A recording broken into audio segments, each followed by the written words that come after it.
તો 6000 કરોડના કૌભાંડમાં ભૂપેન્દ્ર ઝાલાની ધરપકડ કરી લેવામાં આવી છે।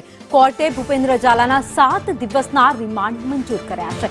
સીઆઈડી ક્રાઇમ ભૂપેન્દ્ર ઝાલાની કડક પૂછપરછ કરી શકે છે, કારણ કે અત્યાર સુધીમાં અનેક એવા લોકો છે જે સામે આવી ચૂક્યા છે। એજન્ટો જોડાયેલા છે, તેમાં શિક્ષકોના નામ પણ છે। કોણ કોણ જોડાયેલું છે, કેટલા રૂપિયા પડાવ્યા છે, બધી જ અપડેટ એની પાસેથી લેવાઈ શકે છે। પૂછપરછ દરમિયાન લોકો પાસેથી લીધેલા નાણાંના રોકાણ અંગે પણ પૂછપરછ કરાશે।